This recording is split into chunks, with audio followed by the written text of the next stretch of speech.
Mis on armastus? Kus tekib armastus? Kas armastus elab südames? Süda on tõesti väga oluline. See pumpab ringi kehas verd ja ilma selleta me ei elaks. Aga armastus pesib siiski kuskil mujal. Aju võimegi vaadata kui armastuse mootorit. See käivitab ja suunab kehas armuhormoonide tootmist.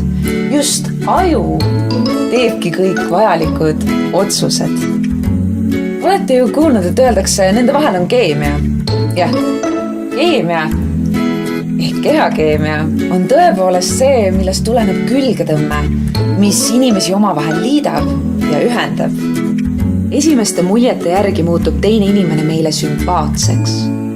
See, kuidas ta välja näeb, räägib, käitub, milliseid mõtteid avaldab, need on olulised andmed, mida aju sageli alateadlikult hoolega töötleb. Esimese asjana tekib külgetõmme ehk iha. Kehas toodetakse nüüd ajukorraldusel rohkem östrogeeni ja testosterooni. See faas ei kesta kaua, aga see tekitab tugeva soovi teineteisega lähemalt tutvuda. Kui kaks üksteisele meeldivat inimest veedavad koos aega, muutub lihtne külgetõmme armumiseks. Aju toodab nüüd suurtes kogustes dopamiini ja nooradrenaliini. Seisund sarnaneb narkootikumide mõju all olemisega. Ratsionaalne käitumine ja kriitiline mõtlemine on häiritud. Iha ja romantiliste tunnete etapp kestab heal juhul kuni 2 aastat. Kui kõik sujub, kasvab sellest kiindumus ja teineteist õpitakse tundma ja hindama ka argipäevasemalt.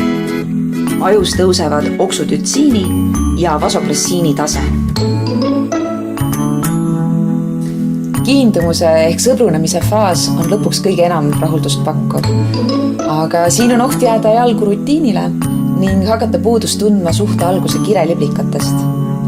Et hoida suhet õige inimesega, soovitatakse võtta midagi seikluslikku ette ja panustada sellesse lähedusse.